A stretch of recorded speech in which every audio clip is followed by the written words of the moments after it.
আসসালামু আলাইকুম। কথা নাহিয়ান স্বাগত জানাচ্ছি এনটিভির সকালের খবরে। ক্রাউন সিমেন্ট শিরোনাম দেখছিলেন, এবার নিয়ে যাব পুরো খবরে। ভারত থেকে আসা ঢলের পানিতে আকস্মিক বন্যায় বিপর্যস্ত ফেনী সহ 11 জেলার অনেক এলাকা এখনও যোগাযোগ বিচ্ছিন্ন। পানি কিছুটা কমলেও পরিস্থিতির কোনো উন্নতি হয়নি। কুমিল্লা, ব্রাহ্মণবাড়িয়া, খাগড়াছড়ির বিভিন্ন এলাকায় পানি কমার সাথে সাথে বেড়েছে বানভাসীদের দুর্ভোগ। বিশুদ্ধ পানি এবং শুকনো খাবারের তীব্র সংকট দেখা দিয়েছে। বানভাসীদের দুর্ভোগ লাঘবে কাজ করছে সেনা, নৌবাহিনী সহ বিভিন্ন স্বেচ্ছাসেবী সংগঠন। মৃতের সংখ্যা বেড়ে দাঁড়িয়েছে 18 জনে। বিস্তারিত দেখুন জীবন আহমেদের ডেস্ক রিপোর্টে। বৃষ্টিপাত না হলেও বন্যা পরিস্থিতির কোনো উন্নতি হয়নি ফেনীতে। ফুলগাজী, পরশুরাম, ছাগলনাইয়ার পর ফেনী সদর বন্যা কবলিত হয়ে পড়েছে। 4 দিন পর বিদ্যুৎ সরবরাহ কিছুটা স্বাভাবিক হয়েছে। মোবাইল নেটওয়ার্ক পুরোপুরি না হলেও আংশিক চালু হয়েছে। বানভাসীদের দুর্ভোগে যেন অন্ত নেই। চট্টগ্রাম ও ফেনী জেলার সাথে সীমান্ত ধরে প্রবাহমান ফেনী ও মুহুরী নদীর পানি দুই পাড়ের সাথে মিশে জনপদ একাকার হয়ে গেছে। বিশাল একটি জনগোষ্ঠী বন্যার পানিতে হারিয়েছে তাদের বসতঘর সহ মূল্যবান জিনিসপত্র। পানিবন্দীদের উদ্ধারের চেষ্টা চালাচ্ছে সেনা, নৌ, বিমান বাহিনী ও সাধারণ মানুষ। তাদের সাথে যোগ দিয়েছে বিভিন্ন স্বেচ্ছাসেবী সংগঠন। কুমিল্লায় বন্যা পরিস্থিতির আরও অবনতি হয়েছে। জেলায় অন্তত 10 লাখ মানুষ পানিবন্দী। বুড়িচংয়ে গোমতীর ভাঙনের ফলে বন্যা কবলিত মানুষের দুর্ভোগ বেড়েছে কয়েক গুণ। লোকালয়ে প্রবেশ করা পানির স্রোতে মানুষের বাড়ি ঘর বিলীন হয়ে গেছে। খোলা আকাশের নিচে আশ্রয় নিয়েছেন লাখো মানুষ।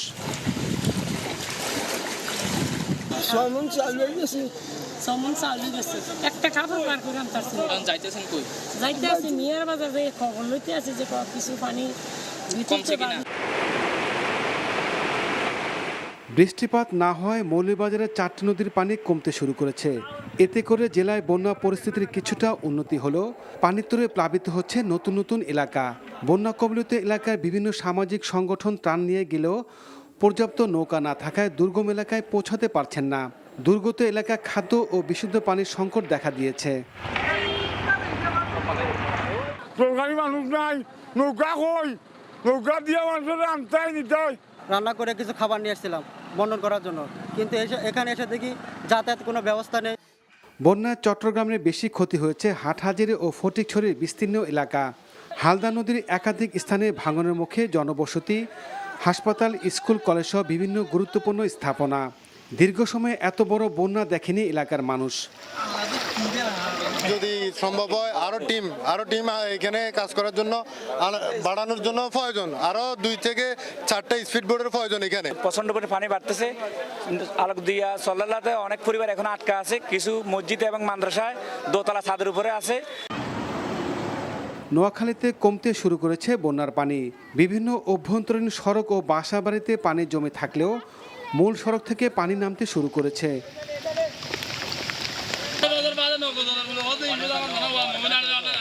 ওদিকে 3 দিন পর খাগড়াছড়ি ফেনী সড়ক যোগাযোগ স্বাভাবিক হয়েছে। কক্সবাজার, হবিগঞ্জ, ব্রাহ্মণবাড়িয়ায় কমতে শুরু করেছে বন্যার পানি। জীবন আহমেদ, এনটিভি নিউজ ডেস্ক। এদিকে নোয়াখালীতে বানের পানিতে ভাসছে লাখো মানুষ। জেলা সদর আর 6 উপজেলায় বন্যা দুর্গত মানুষের বাড়িতে বাড়িতে অসহায়ত্বের ছাপ। পানিতে আটকা পড়েছে অনেকেই। বসতভিটা হারিয়ে কেউ কেউ আশ্রয় নিয়েছেন উঁচু দালানে। দেখা দিয়েছে তীব্র খাবার পানি সংকট।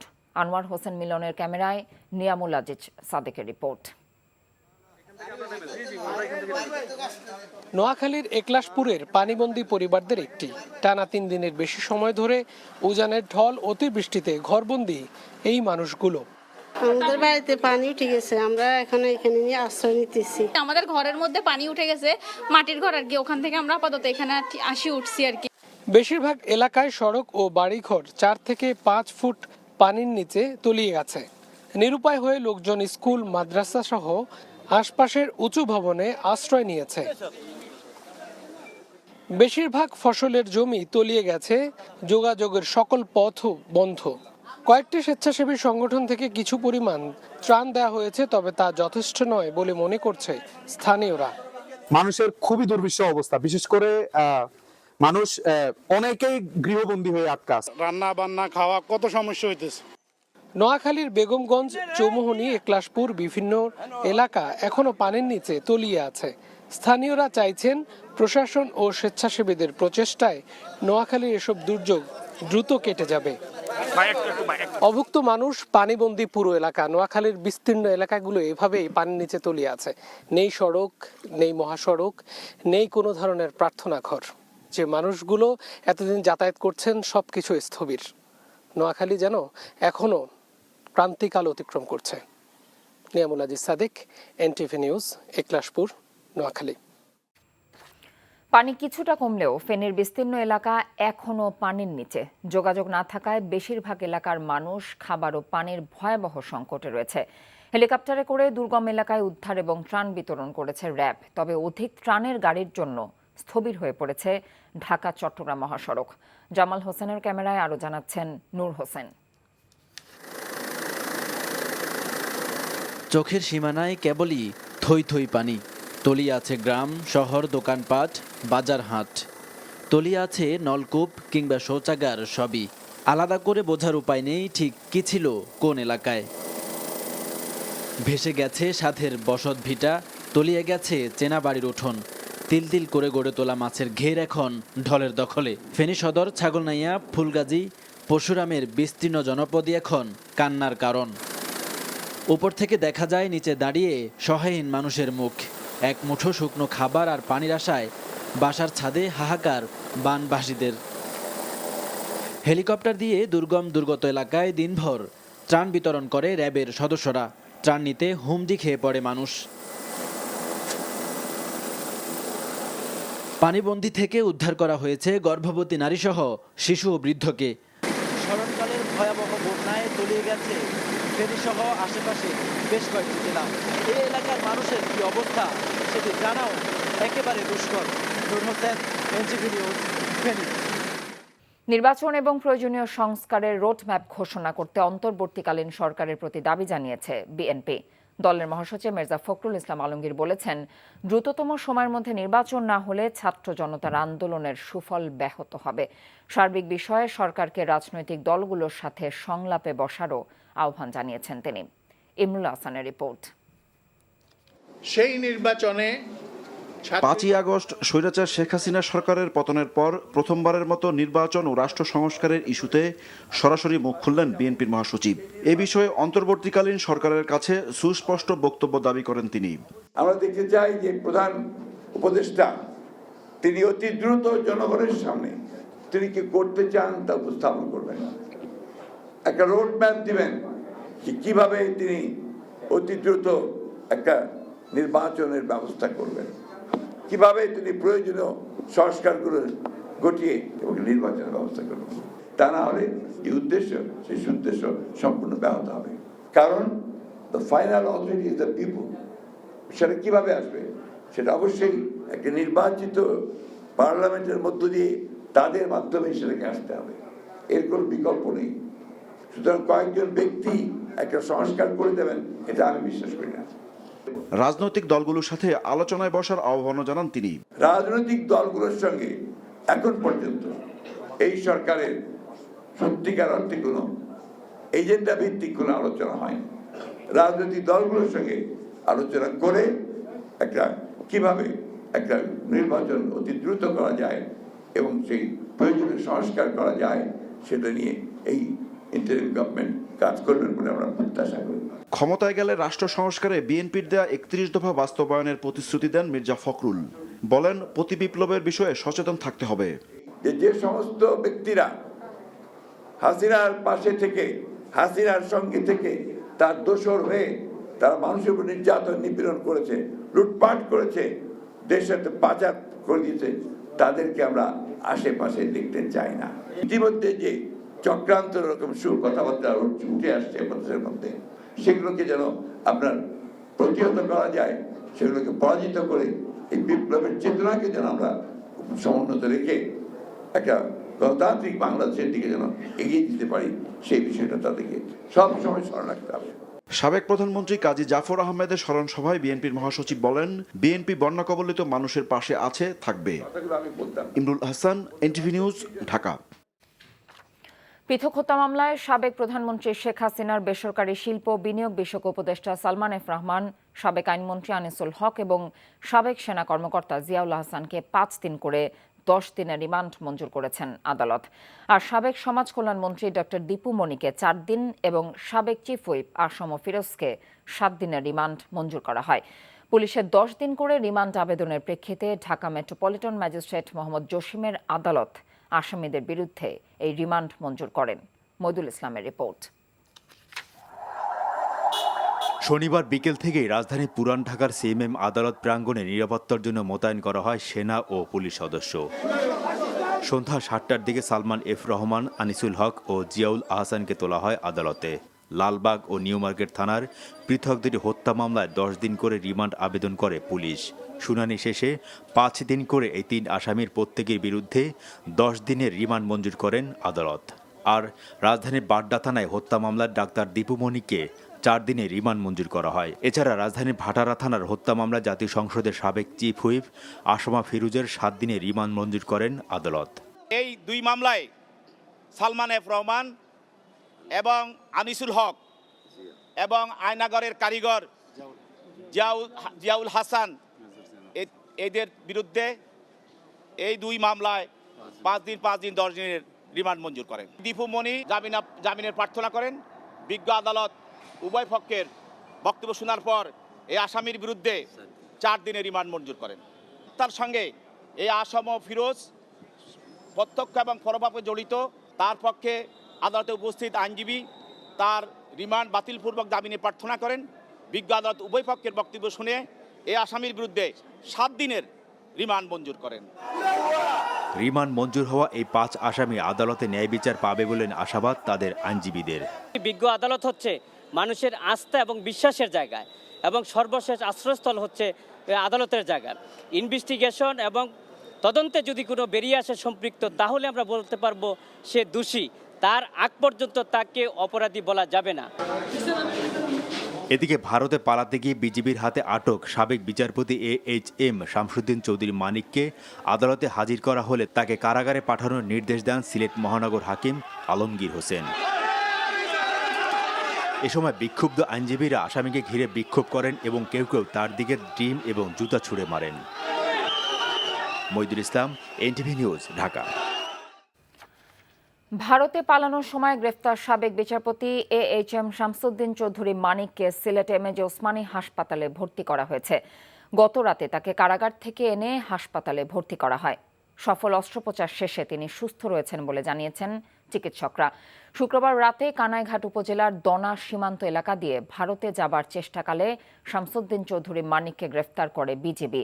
গতকাল দুপুরে আদালতে তোলার সময় আলোচিত বিচারপতিকে লক্ষ্য করে উত্তেজিত জনতা ডিম ও জুতা নিক্ষেপ করে। প্রত্যক্ষদর্শীরা জানিয়েছেন, মানিককে আদালতে তোলার সময় কয়েকজন যুবক তাকে কিল, ঘুষি এবং পেছন থেকে হামলা চালায়। এ সময় শরীরের বিশেষ অঙ্গে তিনি আঘাতপ্রাপ্ত হন। এছাড়াও আগে থেকেই ডায়াবেটিস এবং হৃদরোগে ভুগছিলেন মানিক। প্রায় 1 মাসেরও বেশি সময় বন্ধ থাকার পর আজ থেকে রাজধানীতে ফের চলাচল শুরু হচ্ছে মেট্রো রেল। আগের শিডিউল অনুযায়ী উত্তরা থেকে মতিঝিল এবং মতিঝিল থেকে উত্তরা পর্যন্ত চলবে মেট্রো রেল। তবে আপাতত মিরপুর 10 এবং কাজীপাড়া স্টেশনে থামবে না মেট্রো রেল। এই মুহূর্তে রাজধানী স্টেশনে আছেন স্টাফ করেসপন্ডেন্ট মেজবা হাসান। আমরা সরাসরি চলে যাচ্ছি তার কাছে। মেজবা, দীর্ঘ প্রায় 1 মাসেরও বেশি সময় ধরে মেট্রো বন্ধ থাকার পরে আজকে খুলেছে, যাত্রীদের ভিড় কেমন দেখছেন এবং তারা কি বলছেন?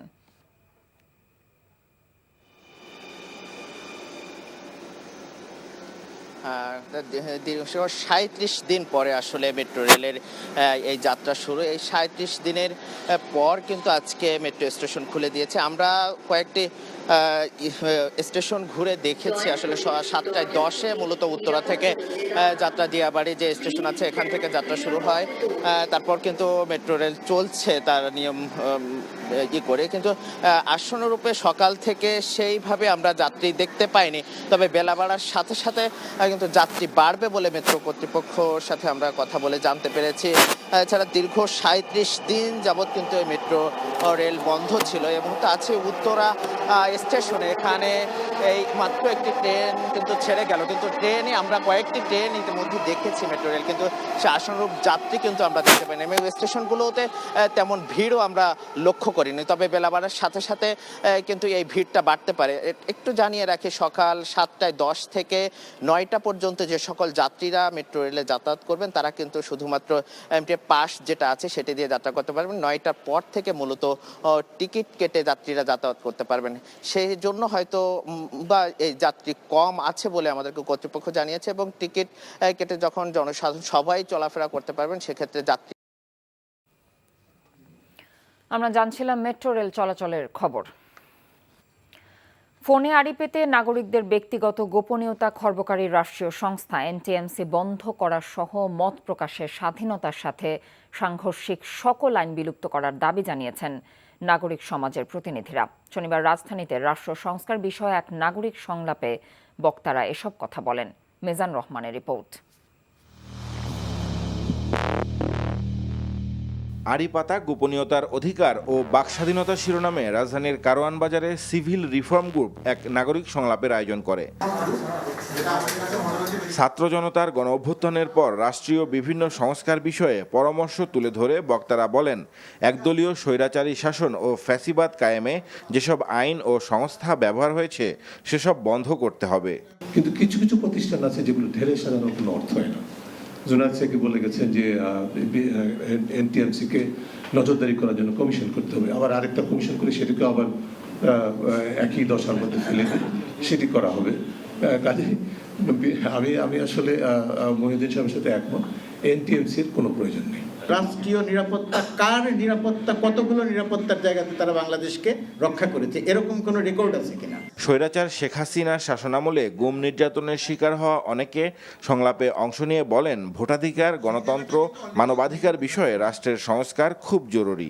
এই ফ্যাসিস্ট রেজিমে এই শাসনে আমরা সত্যিকার অর্থেই শাসনে এবং প্রভুত্বে আমরা যেভাবে আমাদের জীবন কাটিয়েছি তার মধ্যে একটা বড় ঘটনা ছিল এই মানুষের ব্যক্তিগত যে গোপনীয়তার অধিকার, তার চরম লঙ্ঘন।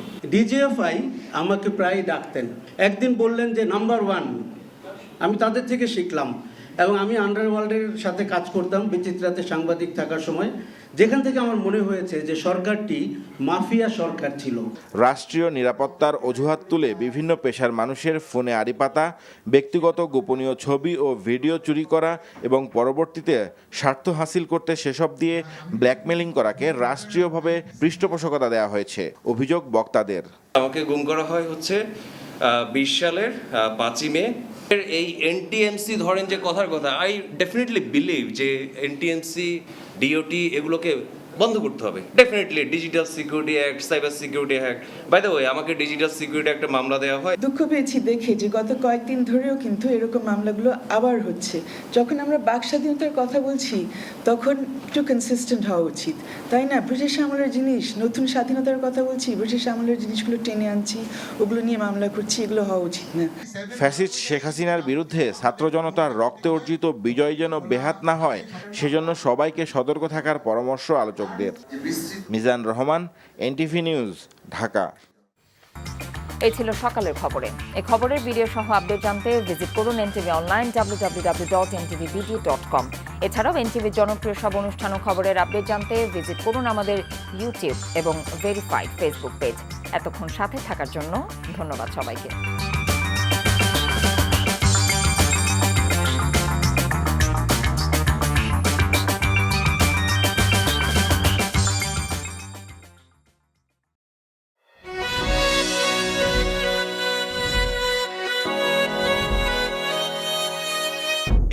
শুনছো, উঠো না। আমি বলবো হ্যাঁ একটু ঘুমাই। তোর বাইরে লেগে এক কাপ চা বানাই দে। ভাইয়া, চায় কি চিনি বেশি দিব নাকি কম? 2 চামচ লবণ দিয়ে দে। চোখে হাত ছুঁয়ে আছে সাজানো, পথ চলা কথা বলা যেন শেষ না। আমি যে বিয়ে করছি, আমার যে বউটা একটু ঘোরা উচিত, কারো মাথায় আছে? থাকি পথে আসলে তুমি বুঝি রাঙা রথে বিভোর হয়ে থাকি প্রতিটি ক্ষণ। ডাক্তারের কাছে যাবো স্যার। আমার একটু নিয়ে চলেন না।